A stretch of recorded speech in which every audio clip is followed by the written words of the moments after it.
बहुत ही सुंदर गांव था। उस गांव में एक दादी माँ रहा करती थी, जिसकी उम्र करीबन 90 वर्ष की थी। गांव के सारे बच्चे रोज उसे कहानी सुनने की जिद किया करते थे। वह सभी बच्चे को एक साथ में बिठाकर उन्हें अलग अलग तरह तरह की कहानियां सुनाया करती थी। एक बार जब वह कहानी सुनने सारे बच्चे दादी माँ के पास आते हैं, तो उनमें से एक लड़का कहता है कि दादी माँ, आज हमें कुछ अलग कहानी सुनाओ, डरावनी हो जो बहुत ही अच्छी हमें लगे, ऐसी कहानी आप सुनाओ। पर वह दादी माँ उन्हें मना कर देती है।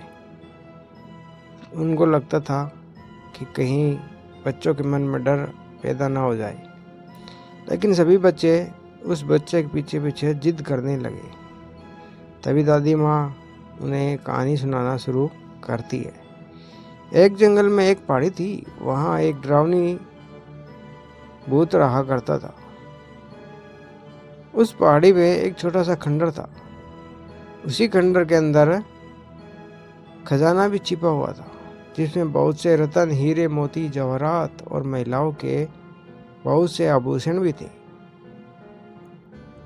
वह खजाना एक उसी भूत का, जो चुड़ैल थी, उसी का था, और वह उस खजाने की रक्षा किया करती थी।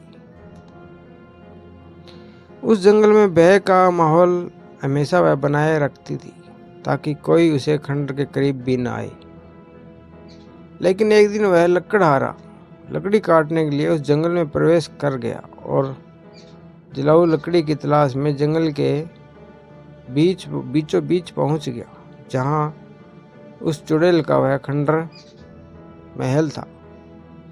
खंडर के आसपास बहुत सी सूखी लकड़ियां पड़ी हुई थी। उसने सोचा कि इसमें उत्तम जलायु लकड़ी तो कोई हो ही नहीं सकती, सूखी हुई है पूरी तरह। वह वहां की सारी लकड़ियों को इकट्ठा करने लगा। जैसे जैसे उसे लकड़ियां दिखाई दे रही थी, वह उन्हीं की तरफ वह बढ़ता आगे चला गया, और वह उस खंडर के मेन गेट पे, द्वार पे पहुंच गया। वहां उसने बहुत ही विशाल दरवाजा देखा, बहुत बड़ा था जो, और वह पूरी तरह से लकड़ी का ही बना हुआ था। लकड़हारे ने आज से पहले इतनी खूबसूरत कारीगरी कहीं भी नहीं देखी थी। जैसे ही उसने उस दरवाजे को स्पर्श किया, उसे अजीब सा महसूस हुआ। उसे ऐसा लग रहा था मानो कोई उसे अंदर बुला रहा हो। मदहोशी की हालत में लकड़हारा अंदर प्रवेश कर गया। खंडर के अंदर जाते ही उसकी आंखें चकाचौंध हो गई। बड़े बड़े मिट्टी के बर्तनों में अशरफियां, सिक्के, हीरे, जवाहरात का भंडार लकड़हारे के सामने था, और उसने आज से पहले आज तक अपने जीवन में इतनी दौलत कभी नहीं देखी थी। तो मानो यह तो स्वाभाविक था कि कोई भी इतना बड़ा खजाना देखकर चकाचौंध तो हो ही जाएगा। तभी खंडर के अंदर से एक आहट के साथ दरवाजा बंद हो जाता है और जोर जोर से हवाएं चलने लगती है। लकड़हारा खंडर में बने हुए एक खंबे से को पकड़कर अपनी जान बचाता है। तभी वह डरावनी चुड़ैल अपना भयानक रूप प्रकट करती है। यह देखकर ही लकड़हारा बेहोश होकर वहीं पर ही गिर जाता है, और इसी हालत में ही लकड़हारे की एक रात गुजर जाती है। और जब वह लकड़हारे को होश आता है, तो वह वहाँ चारों तरफ केवल पेड़ ही पेड़ उसे दिखाई देते हैं। लकड़हारे को कुछ समझ नहीं आया कि वह यहाँ कैसे पहुँचा। लकड़हारा अपने कुर्ते की जेब में हाथ डालता है, तो उसे एक सोने का सिक्का मिलता है।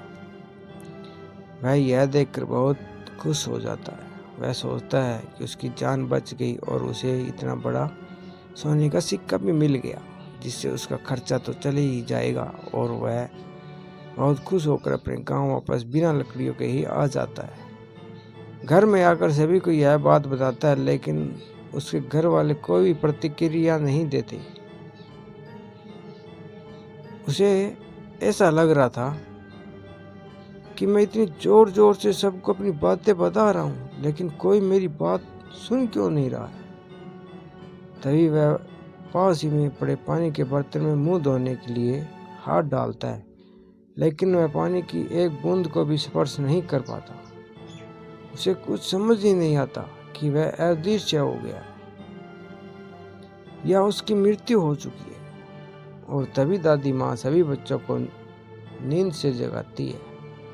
दरअसल कहानी सुनते सुनते सभी बच्चों को नींद आ चुकी थी। सभी बच्चे सो गए थे और जैसे ही सभी बच्चों की आंख खुलती है तो सभी बच्चों के हाथ में एक एक सोने के सिक्का होता है। और वह बच्चा जिसने दादी माँ से कहानी सुनने की जिद की थी वह गायब हो चुका था।